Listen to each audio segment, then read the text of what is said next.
rescue. My sin was heavy, but chains break at the weight of your glory. I needed shelter, I was an orphan. Now you call me citizen of heaven. When I was broken, you were my healing. Now your love is the air that I'm breathing. I have a future, my eyes are open, 'cause when you call my name, I ran out of that grave, out of the darkness, into your glorious day. You called my name, and I ran out of that grave, out of the darkness, into your glorious day.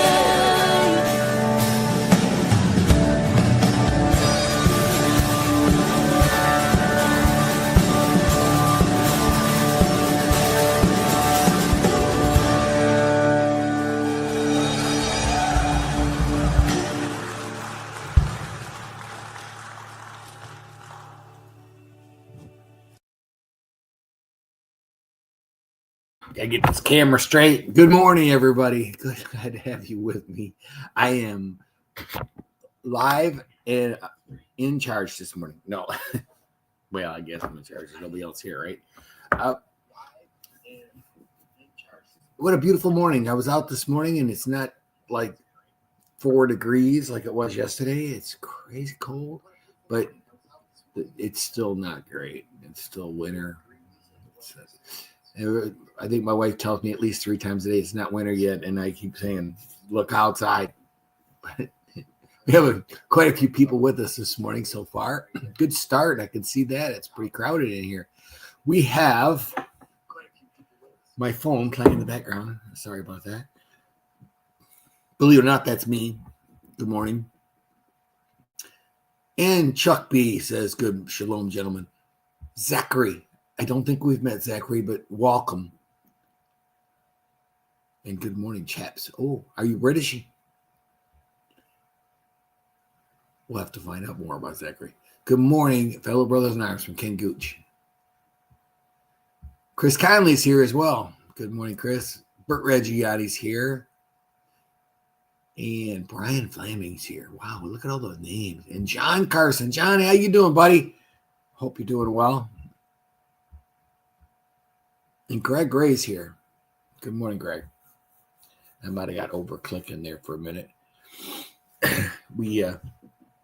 Today's verses are from Ecclesiastes 1-6. And Ken Gooch says it a lot. He goes, it seems like there's always these therefores, and it talks about therefores in Scripture.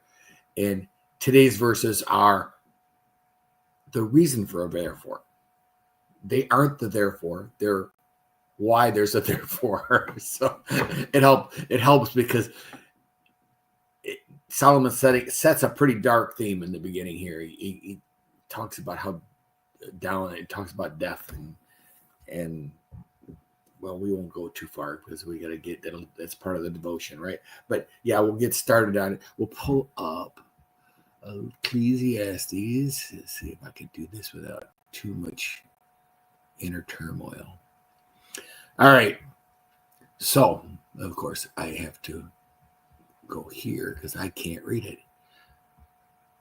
But all this I laid to heart, examining it all, how the righteous and the wise and their deeds are in the hand of God. Whether it is love or hate, man does not know. Both are before him. Solomon is very clear on this one. Our lives are in the hands of God. Life's blessings or hardships don't always represent God's favor or displeasure. That's what we always think, that becoming a Christian, everything's going to be perfect. Everything's going to be good. But Solomon's telling us life in this kingdom is not easy, no matter who you believe in or what you believe in.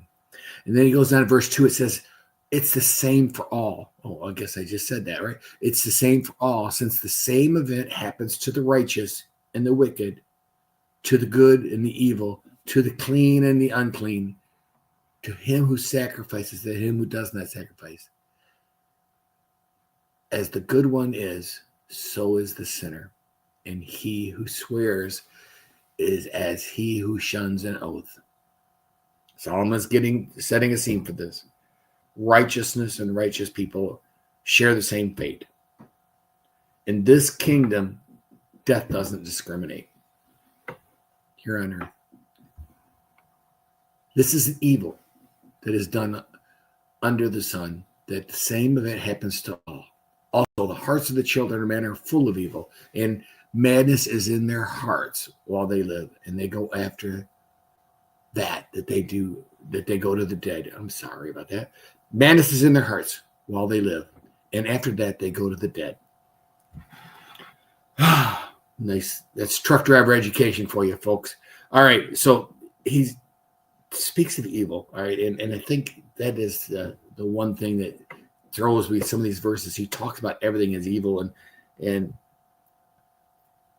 he talks about the hearts of man being filled with evilness. And Jesus even tells us the same thing. I mean, if you look at Mark 7, he says, from within, out of the heart of man comes evil thoughts, sexual immorality, theft, murder, adultery, coveting, wickedness, deceit, sensuality, even envy, slander, pride, foolishness.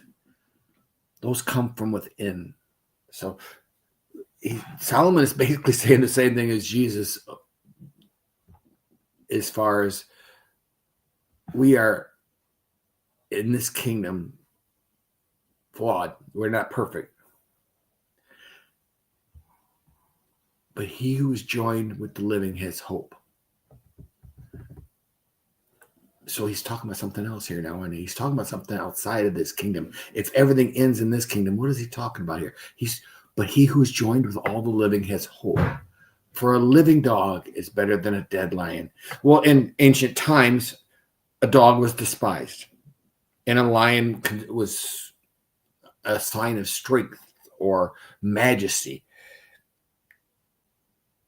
A living despised creature is better than a living a dead majestic creature. That's the point he's trying to make.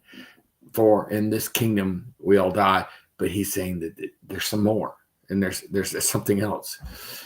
For the living know that they will die, but the dead know nothing, and they have no more reward, for the memory of them is forgotten. Their love and hate, their envy have already perished, and forever they have no more share in all that is done under the sun. The key to this phrase is under the sun. He's still talking about this kingdom. He's still talking about us. He's still talking about the earthly kingdom.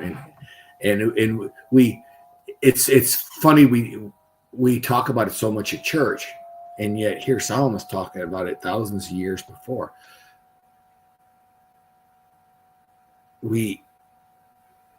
Solomon's pointing to something else, and these 6 verses on their own, their context is the key to this, and what we don't know, because this is prior to most of the context of the chapter, is that he's talking about why we should live a certain way, and how God is sovereign over everything. Death comes to everybody. And life brings opportunity. Death ends your opportunity.